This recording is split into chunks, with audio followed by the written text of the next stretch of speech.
Hi, my name's Caroline Townsend, the founder of Upfront Conversation, and we're doing a film today about perimenopause and menopause. We're going to be looking at the myths, the realities, the uncomfortabilities, and the taboos of perimenopause and menopause. You're going to hear and get insights from some health practitioners and lived experience from women that are going through this and experiencing it. Now you're going to hear from Dr. Michelle Swear, who's a consultant obstetrician and gynecologist at St. George's Hospital. Hi, Michelle, thank you for joining me. Thank you, Caroline. Thank you for inviting me. I think, first of all, just to kind of clarify what the perimenopause and the menopause is. So the menopause refers to when your periods stop. So that means you have a year of no periods. And that's when we define a woman as going into the menopause. Now, the perimenopause is really that transition of time. And that can occur from the age of in the 40s and can be lasting for about 6 to 7 years. Even despite having regular cycles, your estradiol levels start to drop at that time. And that's why then you start getting the symptoms that are usually associated with the menopause. So what kind of symptoms should somebody be looking for in terms of that the perimenopausal period? What are the signs that show up for most women? So actually there are about 30 different signs that I actually have fitted in with the perimenopause and menopause. So quite a lot. And actually when you go through the list, they're ones which, could seem quite sort of not significant, but actually when you put them together, the woman realizes that, this is all to do with my dropping of my hormones. The hot flushes, the night sweats, the mood changes, and it could be the brain fog that they sometimes experience at that time. However, the more uncommon ones, and probably sometimes the ones that are not talked about as much, include joint pain is quite common, dry skin and itchiness more in the skin in that way. Also genitourinary symptoms, which affect not only vaginal dryness, also affect your urinary symptoms, but also that they also affect their sexual intercourse and their sexual life, which has a big impact. And what is the hormone that impacts that the most then? Is it just the estrogen, or is there a combination, because we all associate it with that? Yeah. Is it a combination of different hormones, or is it just that hormone? Periods are governed by different types of hormones, which are largely estradiol and progesterone. And what happens during that perimenopausal stage is that actually these hormones start to drop.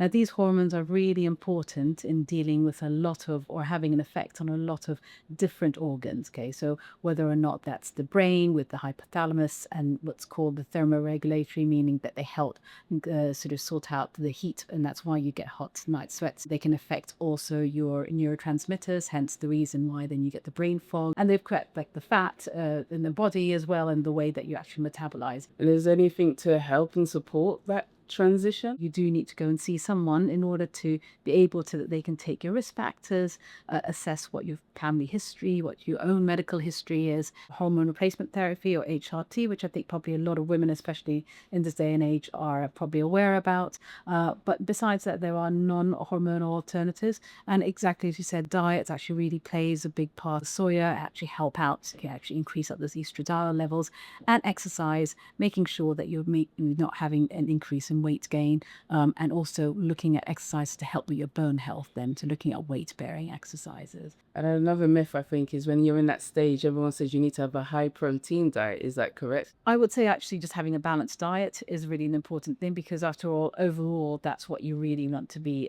achieving. So I think if you are going to be doing any changes, it all depends on other levels, because it depends on what your cholesterol is. Do you have high blood pressure? Do you have diabetes? The most important thing to get across is, look, go to your doctor, get an overall general understanding of your health, get an individual understanding of your own body first before you take the next step. Can you tell me more about GSM and the subject around that? GSM it's kind of a new term, actually. It's only been coming out the last year and a half or two, about genitourinary symptoms of menopause. So it refers to actually a myriad of symptoms that occur in the vaginal area. So that includes vaginal dryness, vaginal itching, just discomfort during intercourse, and also recurrent urinary tract infections. And these are ones where actually a lot of women are a little bit embarrassed to go and see someone about. These, again, are very common because there's the lack of estradiol that actually helps to support this area, and because it's not there anymore, these symptoms arise and get worse over time. Treatment for it is usually topical estrogen, or otherwise using vaginal moisturizers. Using those actually has really changed a lot of women's women's lives, and also ability to be able to function properly in terms of relationships wise. I know we're in a social media frenzy at the moment, and a lot of people are getting their information from social media, and people are selling products on magnesium, this, that, and the other. And you don't know necessarily what milligrams you should be taking, so people are desperate and just, oh, let me buy it in.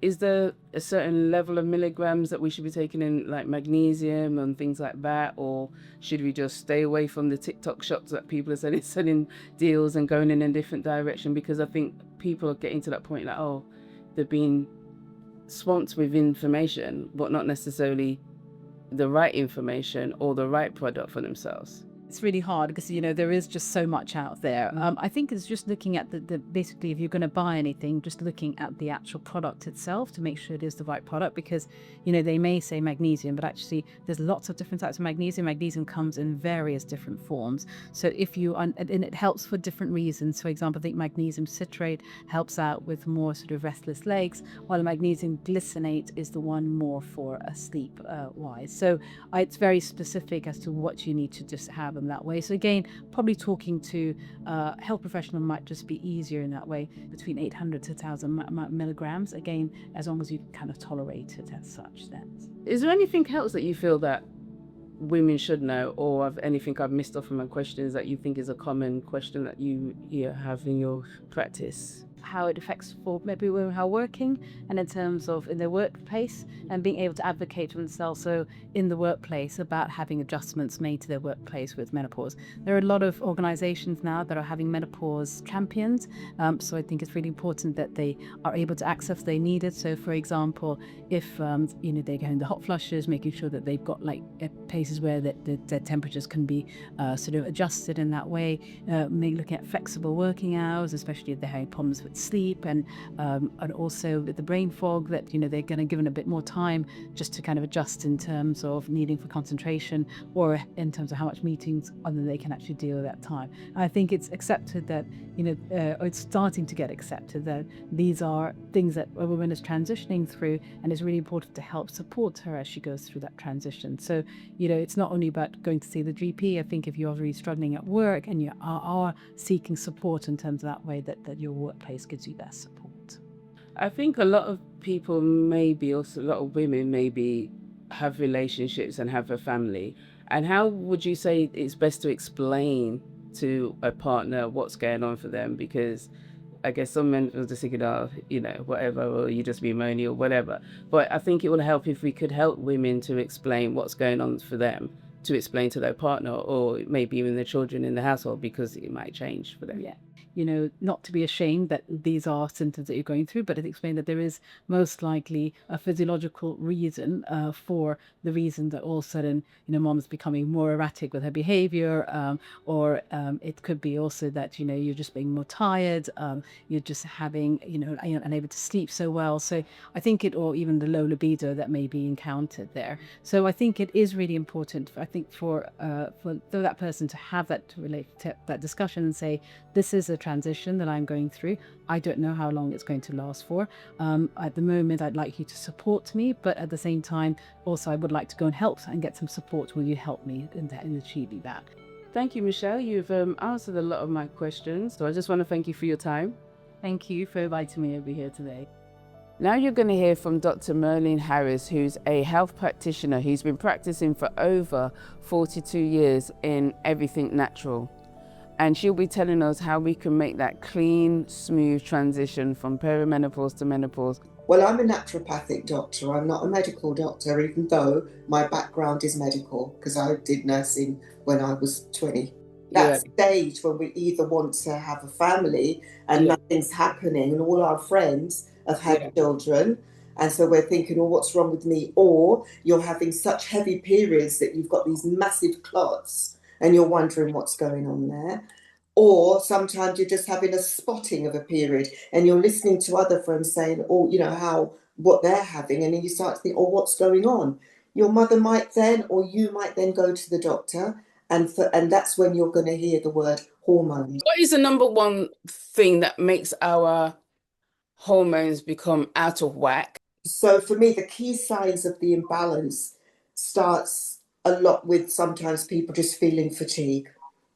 And they take fatigue, say, I'm just tired all the time, and just don't have that kind of oomph. Weight gain, especially around the middle, starts to happen. And irregular menstrual cycle, because where it should be a 28-day cycle, because I always kept a diary for mine, some women are coming on in between that 28 days, they're having several cycles. And tell you the truth, Caroline, that can go on for a long time in a family, because they just say, well, that's the way that person's period is, or that person's cycle is, not relating it to, hang on a minute, there is a hormonal system, because they don't know. And so everything else is, so that you find low libido, hair loss, or acne. How many young girls and boys, they're full of acne. And to me, there should be a profile of what they go through with the person before they start giving them drugs, number one, or just say, oh, go and try this supplement. Because if blood tests was to be taken, they would definitely see the hormone profile and see which one's knocked out. The fact that you know it's the hormones, when you sit in front of them, you're not going with the, I'm here for you to possibly tell me because I don't quite know, because I've got all these symptoms. You look at your B6, look at your zinc, look at your magnesium. Magnesium is responsible for over 350 different functions in your body. And everybody is absolutely down there. I've dealt with fibroids to the degree where patients that were told that they couldn't get pregnant because of the fibroids. I'm grandmother to those children. Wow. I'm grandmother to those children because the work we did in order to make that happen. So there is a fallacy around it. If you've got them, you can never get pregnant. We had an opportunity to meet with some women, and they're talking about their transition from perimenopause to menopause and the challenges they face. We're here today at House of Mobos with cocktails and conversation, talking about perimenopause and menopause and the evolution of women. So come and join me.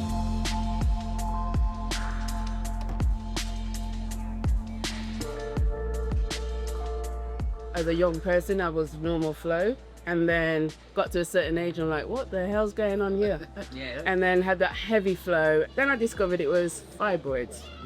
And the way that doctors deal with you, oh, it's just fibroids, plenty of black women have that. And that's all you get. So you just live to cope with it. How did it impact any of you?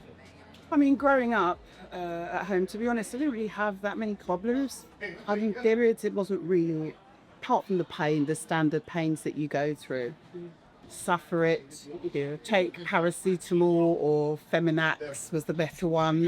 If I move forward, becoming much older, and I just speak about for a moment just my daughter, who is 15 years old, and who is going through something very similar to what you're speaking about. It's just a lot clearer for me now. I can see how it's viewed by the world, how it's viewed going through school, how it's viewed by her peers at school, her teachers. It's a period, don't make a fuss about it, take paracetamol and go back to your lesson. And say, that for me now is kind of opened up, well, hold on a minute, maybe there's something more going on. The freedom to be able to go to the bathroom when she needs to, you're disturbing the class. There's a lot of times where she leaks throughout the classroom, and then that's to do with her dignity and her pride, and she's having to deal with that. So I've spoken to the school. We got a letter, and the letter actually states on it from the GP that she should not be being reprimanded for having this issue going on. That letter is what has now allowed the school to give her what we call a bathroom pass. I think it's important to capture this type of conversation with some strong, positive black women in a positive space where we can have real conversation, and so that younger girls know what to look for. I mean, in terms of working life, how does that impact your working life? I remember Mum giving me a book, Have You Started Yet? And that was like, there wasn't much conversation or anything like that. And as I kind of got a bit older, and around 16, 17, I used to get really bad period pains. And I remember we prescribed medication. They were like horse tablets. That was huge at those ages. But then it also was a thing for my generation that a lot of girls were prescribed to go on the pill because it would alleviate the pains. But then there were additional side effects to that, which we weren't told about. So it's like you have period pains, you go on the pill. That's what it was kind of like. It's a manufactured period, so to speak, because it's within 3 weeks, you're going to be for this amount of days set, and it was just as clockwork. And then I think I got to an age where I just didn't want the hormones in my body. I went through years of having these pains that was really intermittent. I couldn't say that they were necessarily linked to my cycle. I couldn't say that they were prolonged, but they would just be excruciating pain to the point where I remember one day I was driving, I had to stop, pull over, and I literally, my body was frozen. I couldn't move. I couldn't do anything. And I kept going up to my GP for years, and they kept saying, "Oh no, you're fine because maybe my age, look at this, look at that." Never once did anyone look at fibroids at all. So I then had a colonoscopy and an endoscopy at the same time, and it was only then that they were just trying to detect the pain, and it was only literally by the by, and it was kind of after they kind of fingers pointed around with that. "Oh yeah, and yeah, there's fibroids." I was like, "I'm sorry, what?" One of the things that's happened over the years, and actually is getting slightly better, is that when I was in my 20s, I started getting really hairy on my face. And that was because at the time, my periods kept disappearing, probably around about the age of 16 onwards. I found out I had fibroids because I was applying for medical insurance. Oh, wow. And then I discovered I had it. And one of the things about having a fibroid, it does mess up your hormones in your body, full stop. And then probably mid-20s, I started to get really, really hairy. And I was working in retail at the time, and so it was really like conscious. I then moved into teaching, and it got worse and worse and worse. I went to the doctor and never got any help whatsoever. I had to research it myself as to how this happened. Paid out for lots of treatment, laser, but one of the slight saving grace is that actually it's gotten better post-menopause, which I was told it would get worse. I'm now perpetually dressed like this because I'm always hot. It doesn't matter what I do, I'm hot. I have to carry around fans with me. And this is the thing I was told, that once you go through your menopause, it would stop. But in fact, it's actually gotten worse. Oh, really? Before, when I was perimenopausal, you might get a little bit hot now and again. But then post-menopausal, no, it's just all the time. And it doesn't matter what happens, that I can get me just put the sun's out, or I've gone to the gym, or I just feel a little bit embarrassed. Anything where my temperature will just rise a little bit, then I just come out and break out in a sweat. Post-menopausal hypochondria, I think, or something it's called, where you excessively sweat, and then particularly on your face. The menopause and the hormones make it worse. And for a lot of women after menopause, there's nothing you can do. I mean, you can go and get Botox and stuff, but I'm not about to do that just to stop it. Which I just live with it. But it's quite hard because I've changed my whole wardrobe to look like this. I think what's missing is the relationship that we have with the medical world as Black women. I think, when just listening to the stories, we can hear that actually Helen had to do her own research in order to get to a conclusion. And I could tell you many stories of when I've been to the surgery and they're telling me I'm not going through menopause, for instance, at 43 because I was too young. But lo and behold, guess what? I was going through menopause, but there was absolutely no one to talk to. Why? Because the doctor said what she said. And therefore, there's no place to go. Yeah, but speaking to my mum, she started early. My sister started early. Yeah. So where was that information? Where was that guidance? I would say it was about 3 years ago. I went to the doctors. We were doing my bloods, and they said, "Oh, you're nowhere near perimenopause. Everything's fine." But I suffered with fibroids. I was used to obviously having irregular periods. But I had to keep asking the doctor, "Can I go for scans with my fibroids? Because I'm not sure what's going on. My cycle's not making sense to me. I'm feeling all over the place." They said, no, everything's fine. So I went down the scan, done the bloods. They said, "Oh, you're about 5-6 years away." Then last year, I noticed brain fog. All sorts of things was happening to me, and I couldn't remember anything. I'd literally walk into a room and put my phone down, but then I'd walk away, but I can't find my phone. Then I'll be accusing my daughter, "Where's my phone?" So then, I just kept losing things. I was forgetting things. So then I went to the mood doctors, and I said, "Look, that's just all over the place." Luckily enough, this was a lady that I saw, and she said to me, "I'm going to send you for blood tests." When they came back, she goes, "Listen, you're going to keep perimenopause." And I'm telling her, "I'm not." Because my previous doctor said, you've had 4 or 5 years already. What are you talking about? She said, you're going through it. Well, I'll be honest, I refused to accept it. But then as time went on, the sweats, I couldn't sleep. Just other things was happening to me, but it was more the brain fog, the sweating, and the up and downness in my behaviour. I would say something to my daughter, and then I'd be really fine. 5 seconds later, she's looking at me like, oh my God, who is this one? I couldn't even accept it because I kept saying no, because the other doctor said this, because I wanted to hold on to that. It was almost like I just didn't want to believe, even though I know him in that age bracket, but I didn't want to accept it because I was like, wow, and one mum, she was near her 50s. She was in her mid-50s before she went through that. So I'm thinking that's what's going to happen with me, but that wasn't the case. So there, for me, it was just trying to accept it last year and then embrace it and then work out how I can work. The weirdest thing is, I didn't have any menopause. No, because I was late in me 50, and they normally say there's a time frame you're supposed to have your menopause. Even though I felt all right, but I wasn't. But due to not having no menopause, I was having cancer. And because I didn't have the menopause, the cancer was feeding off the estrogen. Right. So that's what made my cancer spread. So I didn't have that. So to stop it from spreading, I had a fake menopause, which was horrible.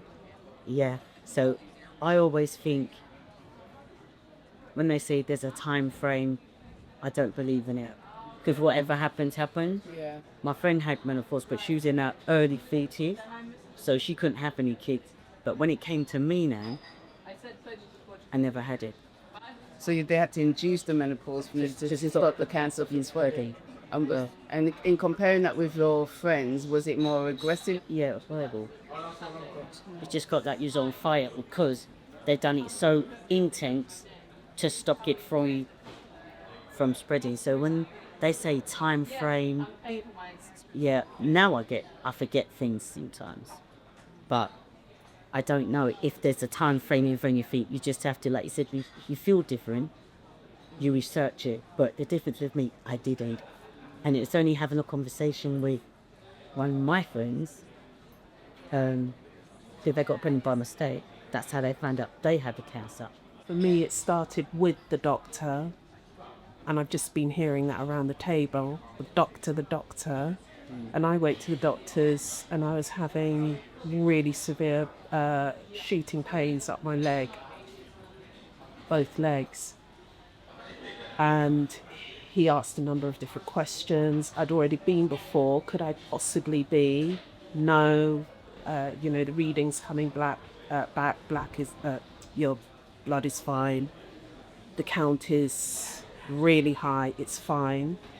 So I came with something completely unrelated, and the doctor then said to me, do you think this could be your underwear? And I said, what do you mean underwear? He said, can you get on the scales? So I did, and he said, you do realise that you are X amount of stone heavier than you were some 6 months ago. It could be your underwear. And I said, what has my underwear got to do with it? He said, well, obviously, if you're wearing the same underwear, it's going to be tight. I said, how dare you?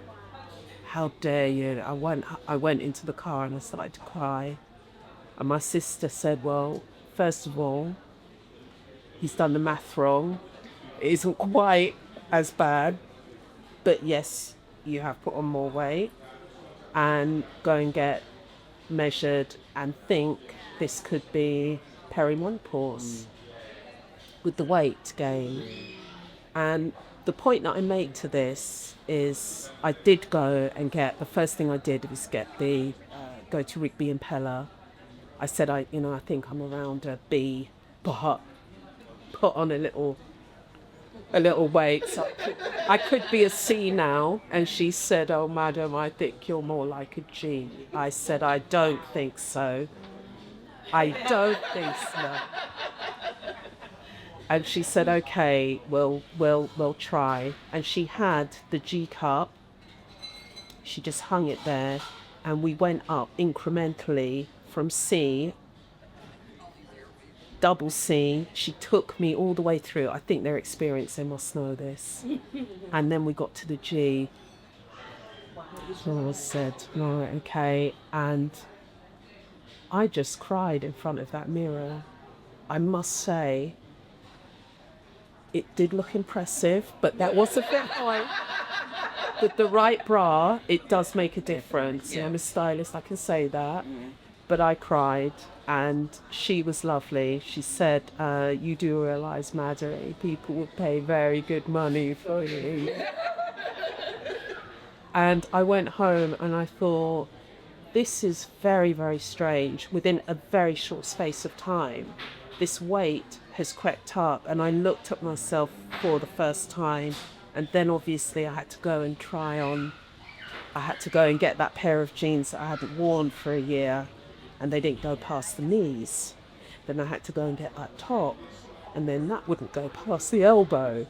And then I realised, okay, we're changing the shape here. So the work that I'd done with clients over the years, and they're changing shape, and the external does affect the identity as well. A sense of embarrassment, the loss of vitality maybe. Even in the workplace, what you find is that there's a tick box exercise for a lot of employers where, this menopause thing is out there now on a banner, and we need to make sure we're ticking the boxes, that we're covering everything, but it's not really dealing with human beings. It's not really people we're working with and ensuring that people are getting what I need. We just need to seem to be ticking the boxes to ensure that we've given them the information, but what we do with that afterwards is something different. I had my daughter later on in life, so I'm happy to say she came 6 days before I turned 40, and now she's about to turn 10. I'm about to turn 50. And we are having an amazing sound clash of emotions in our house because she's at BT's, she's very up and down, then I'm up and down, which I actually try to have these conversations about. I do talk to her about this because obviously they spoke about it at school, but then I also was informing her, but just in case you realise Mummy's like this is why. But it doesn't matter because at the moment we are just loggerheads because she's going through her hormonal shift. I'm going through mine, so we're trying to find a balance at the moment. So I'll be honest, it's difficult. Right, we've got some food coming over.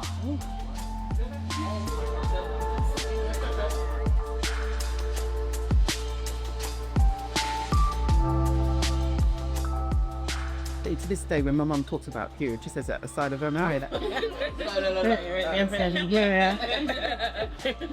So we have to normalise the conversation for our own children's sake. Yeah. And that's not just the females, that's the male. Yes. Yeah. I also believe that there is something about the conversations that we need to be having with our doctors, and also promoting forums like this. There's certain conversations that you can't have with your GP. It has to be in a forum like this. So again, the word normalisation. So normalising conversations like this for the future.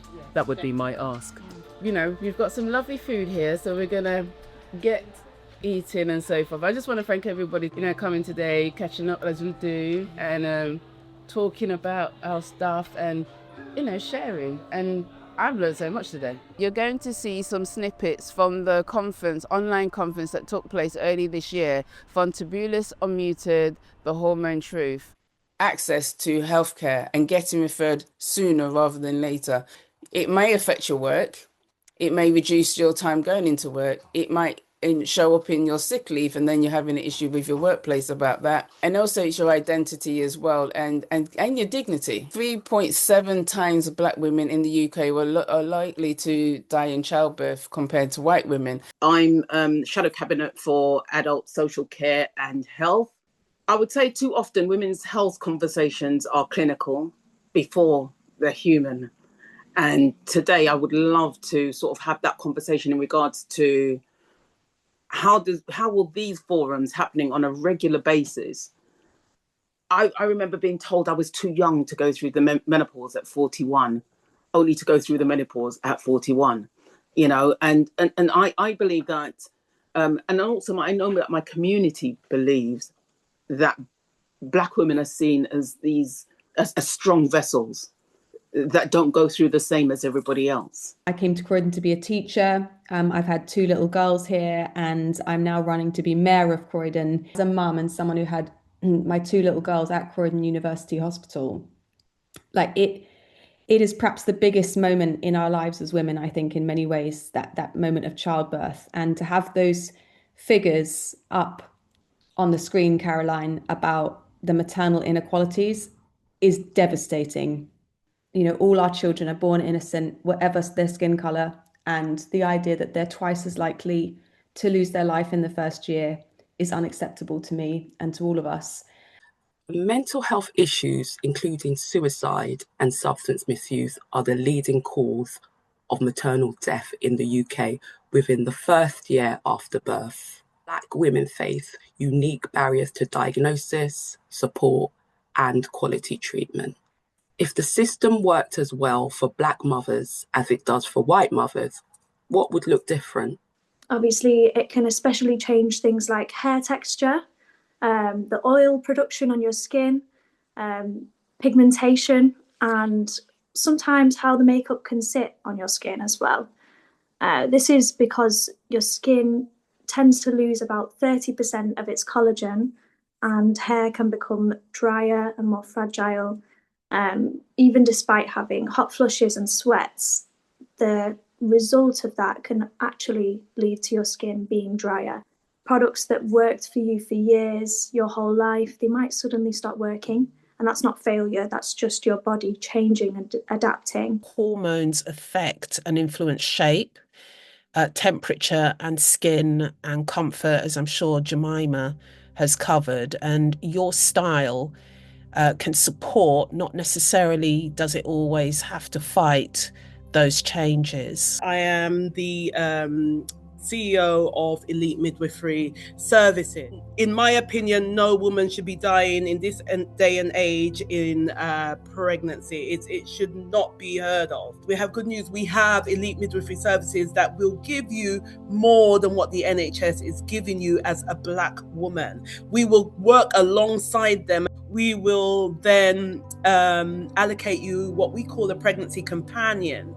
So our pregnancy companions are the equivalent of a doula, and this is completely free. This is a free service. Pregnancy companions will literally follow you through your pregnancy and flag up any adverse situations that need to be flagged up to the actual midwives, to the obstetrician, to the health visitor. We have a 24-hour phone service, so people can literally give us a call in the middle of the night. There will be somebody to answer. The symptoms of the menopause can be so debilitating that without the HRT, some women can't live, they can't function.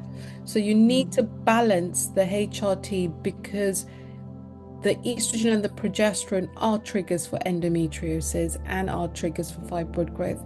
So if I put somebody on HRT, I will do a scan just to make sure their fibroids are not enlarging rapidly, or that I'll say to them, if you feel like they're enlarging, let me know and we'll do a scan.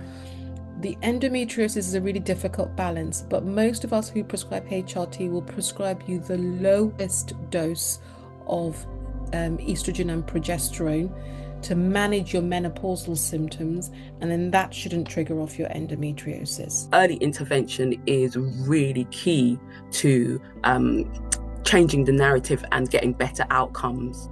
I would encourage people to be having conversations with their loved ones, daughters, nieces, what have you, about whether that is something that they want to pursue later on in life. Of course, it was on the news the other day about the first baby in the UK who was born following a womb transplant. It's stuff that it seems like out of sci-fi, or we wouldn't have heard of. We would never have imagined happening. So there is a lot of amazing interventions, and people can question, along with their faith and spirituality, whether that sits right for them. But these things are happening.